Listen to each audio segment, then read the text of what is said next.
देते थे, लेकिन बाद में जैसे जैसे समय निकला तो पता चला कि उस समय लेने वालों की जो प्रगति थी वो अलग थी, और जिन्होंने सही समय पर लिया उनकी प्रगति अलग थी।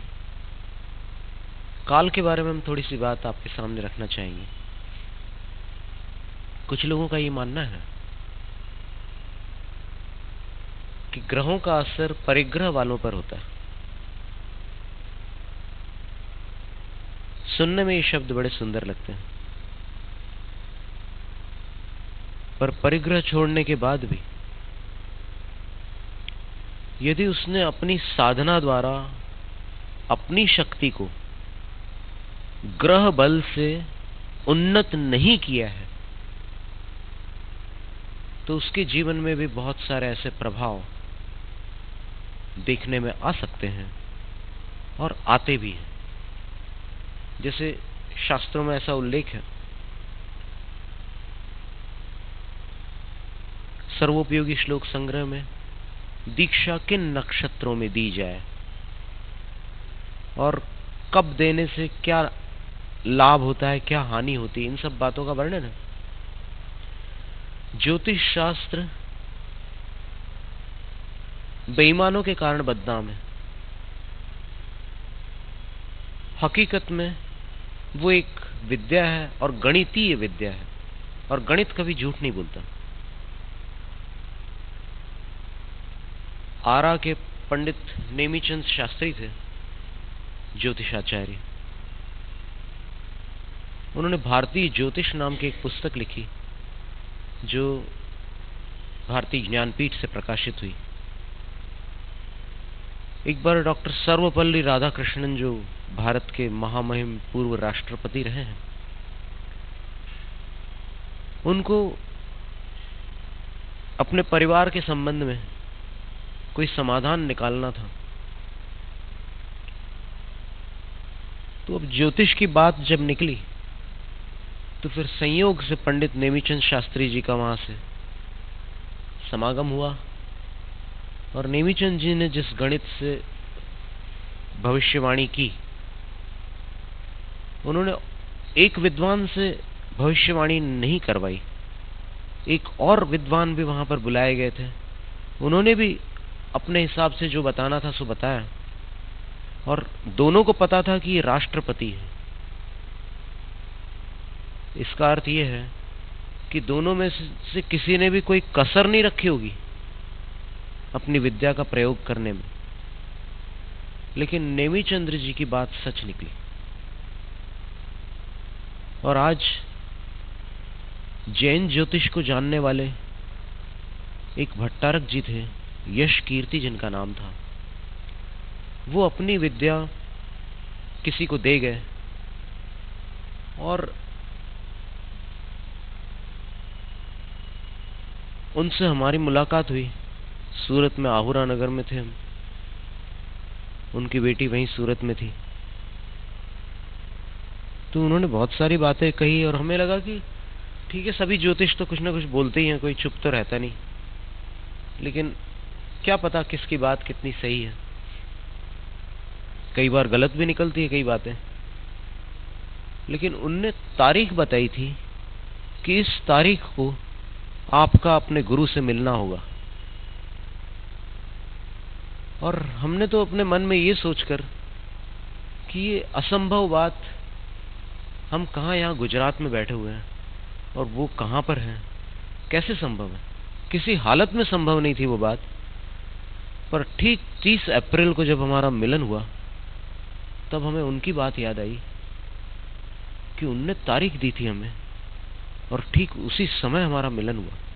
तब लगा कि गणित झूठा नहीं हो सकता। बाकी कहीं भी कुछ गुंजाइश हो सकती है, लेकिन गणित में कोई भी ऐसी कपट वाली स्थिति नहीं बन सकती। और उससे फिर लगा कि जो ग्रहों का गणित है, इस गणित को विवेचन करने वाले, या तो अध्यात्म शैली से बोलने वाले, या फिर कर्म सिद्धांत की अपेक्षा से बात करने वाले, अपने नयों को पकड़कर इनकी तौहीनी कर सकते हैं कि अरे शनि वनि क्या कर सकता है, सब अपने कर्मों से होता है, पुण्य पाप क्या करेंगे, अगर तुम शनि को करने वाला मान लोगे तो पुण्य पाप से क्या होगा? ठीक है, शांति रखो, बहुत ज्यादा तेजी लाने की जरूरत नहीं है। अभी ज्ञान का इतना विशाल समुद्र है कि यहां पर अपनी गिनती एक बूंद के बराबर भी नहीं है। तो ये जो भाषा है उसको थोड़ी सी नरमाई देने की जरूरत है। अभिमान की भाषा बोलना ज्ञानी को शोभा नहीं देता, क्योंकि ज्ञानी कभी मानी नहीं होता और मानी कभी ज्ञानी नहीं होता। शनि, मंगल, बुध, गुरु, शुक्र, सूर्य, चंद्र, फिर ऐसा भी तर्क करते हैं कि सूर्य और चंद्र तो इंद्र और प्रतिंद्र है, ग्रह है ही नहीं। ठीक है, कोई बात नहीं, ग्रह नहीं है तो क्या इसको पकड़ करके आप उसको अमान्य कर दोगे विद्या को? और चलो आपके ही बारे में कुछ गणित जोड़ करके गिना दें कि 3 साल बाद आपके जीवन में क्या होने वाला है, तो आप उसको मानोगे कि नहीं मानोगे? अगर आप इसको बिल्कुल अविश्वास की श्रेणी में रखना चाहते हो, ग्रह और नक्षत्र आदि की बातों को, तो आपके ही बारे में अगर एक एक बात बता दी जाए तो क्या कहोगे? इस विद्या को झूठा कहोगे क्या? विद्या कभी झूठी नहीं होती। विद्या का दुरुपयोग करने वालों के कारण विद्या बदनाम हो जाती है और फिर उसको लोग झूठा मानने लगते हैं। विद्या झूठी नहीं होती। और उदाहरण के लिए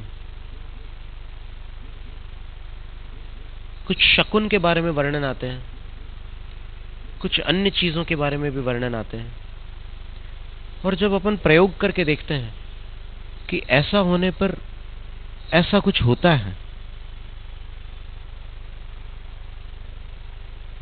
तो जो ज्ञानी ऋषि थे, मुनि थे, उन्होंने उन घटनाओं को देखा, तटस्थ होकर के देखा।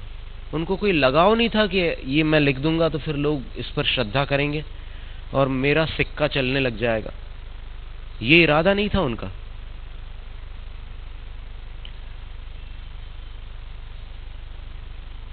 उन्होंने देखा कि पाप उदय में आने से पहले कम से कम 2 बार इशारा करता है, 2 बार संकेत देता है। कोई भी दुर्घटना होती है उसके पहले कम से कम 2 बार आपको उसके संकेत मिलते हैं। और अगर उसके बावजूद अपन सावधान नहीं होते, वो कर्म आ रहा है उदय में, उसके संकेत मिल रहे हैं, आप अगर संभल जाओगे तो बड़ा एक्सीडेंट नहीं होगा। छोटी मोटी खरोंचे आ सकती है लेकिन बड़ा भारी एक्सीडेंट नहीं होगा। तो इन सब बातों को बारीकी से देखने पर पता चलता है कि फिर एक बात और निकली थी कि मान लो ये पता चला कि अपनी पत्रिका में मंगल की स्थिति खराब है, तो कुछ लोग बोलते हैं कि वासुपूज्य भगवान की पूजा कर लो, आराधना कर लो, ठीक हो जाएगा। राहु की स्थिति खराब है तो फिर नेमिनाथ भगवान की कर लो, बुध की खराब है तो मल्लीनाथ भगवान या शांतिनाथ भगवान की कर लो, चंद्र की स्थिति खराब है तो फिर चंद्रप्र भगवान की कर लो। तो ये सब बातें करते हैं लोग। क्या कोई तीर्थंकर किसी दूसरे तीर्थंकर से छोटे या बड़े होते हैं? क्या सबके गुण भिन्न होते हैं या एक जैसे होते हैं? सभी अरिहंतों के 46 गुण होते हैं, सब जानते हैं, होते हैं। जैन परंपरा की अपेक्षा से बात कर रहे हैं, लेकिन फिर भी एक की आराधना से ये ग्रह ठीक हो जाता है, उनकी आराधना से वो ग्रह ठीक हो जाता है। ग्रह करता ही क्या है? उसको ठीक करने की बात ही मिथ्या है। ये सब चर्चाएं आती है। देखो, कहने वाले की भावना और उसके अभिप्राय को समझकर अर्थ निकाला जाएगा तो फिर ये बातों को काटने की और हार जीत वाली बात अपने अंदर पैदा नहीं होगी। कभी कभी ऐसा लगता है ना कि मैं उसकी बात काट दूंगा तो मैं जीत होगी, मेरी जीत हो जाएगी। तो ये भावना ज्ञान के क्षेत्र में व्यर्थ है, क्योंकि ये कोई जुए का खेल नहीं है कि यहाँ पासा फेंको और जीत जाओ और फिर पैसे लूट करके आ जाओ। ऐसा नहीं है। यहाँ ज्ञान के क्षेत्र में हर दृष्टि से जो जो बातें आ रही है सामने, उनको समझने का प्रयास किया जाता है, लड़ने का प्रयास नहीं किया जाता। ये क्षेत्र विवादों का नहीं है। अगर प्रश्नोत्तर करना है तो संवाद के रूप में, विवाद के रूप में नहीं। किसी को नीचा दिखाने से कौन सी उपलब्धि हो जाएगी? स्वर्ग मिल जाएगा, मोक्ष मिल जाएगा, या राष्ट्रपति पद मिल जाएगा? क्या मिल जाएगा? कुछ नहीं। तो ये तो ठीक है, पर अब समझने की बात यह है कि उस आराधना से क्या सचमुच कुछ फर्क पड़ता है? जैसे मंगल की स्थिति डिस्टर्ब चल रही है, तो फिर वासुपूज्य भगवान की आराधना से कोई अंतर पड़ता है? मंगल का रंग लाल है, वासुपूज्य भगवान का रंग लाल था, तो इसको मैच करके क्या मंगल के साथ जोड़कर जाप करने लग जाओ और मंगल की स्थिति ठीक हो जाए? ऐसा हो सकता है? ये सारे प्रश्न आते हैं सामने। शनि काला है ऐसा बोलते हैं, प्रसिद्धि है लोक में, और फिर मुनीश्वरत भगवान भी सांवले थे, तो उनकी आराधना से शनि ठीक हो जाता है, ऐसा कहते हैं। वास्तव में तीर्थंकरों में जितनी समानताएं हैं, उनको समान जानना बहुत सरल है।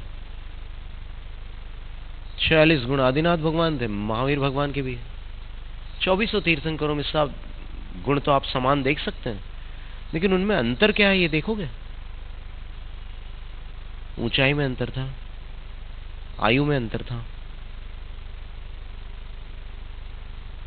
रंग में अंतर था, और कोई अंतर था क्या? साधना में अंतर था कि नहीं? उनने तपस्या की तो फिर एक ने अलग तपस्या की हो और दूसरे ने अलग तपस्या की हो, ऐसा था क्या? था। अनुभूतियों में भी बड़ा अंतर था,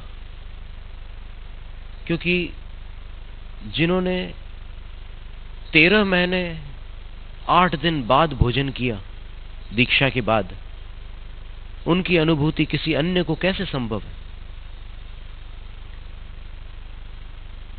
और जिन्होंने 2 दिन बाद भोजन किया, उनकी अनुभूति उनको कैसे संभव है? और अलग अलग काल में अलग अलग प्रकार के लोगों के बीच जो अनुभूतियां हुई हैं, वो समान कैसे हो सकती है?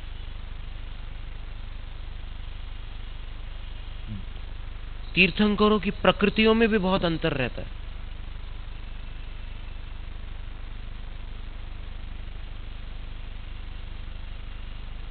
बहुत भिन्न भिन्न प्रकार की प्रकृतियों के तीर्थंकर हो सकते हैं।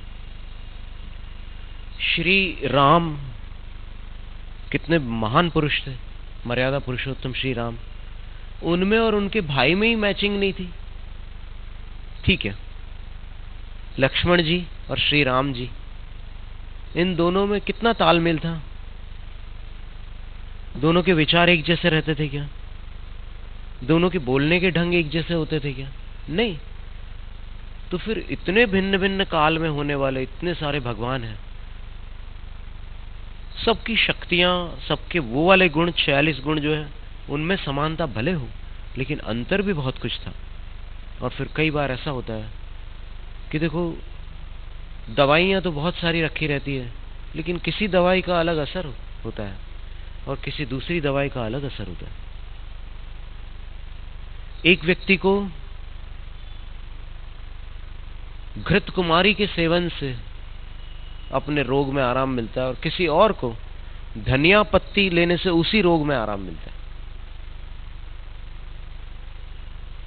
तो संभव है इस पर उन पूर्व महापुरुषों ने खोजबीन करके कुछ जानकारी निकाली हो, अपन एकदम से खारिज नहीं कर सकते।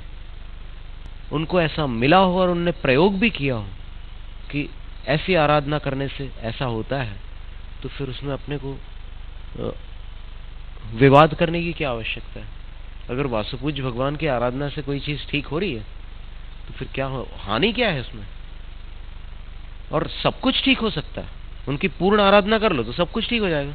सिर्फ मंगल के लिए करोगे तो मंगल ठीक हो जाएगा, और फिर मुनि सुव्रत भगवान की आराधना शनि के लिए करोगे तो शनि ठीक हो जाएगा, और सब कुछ ठीक करना हो तो सब कुछ ठीक हो जाएगा। विवाद की कोई बात नहीं है।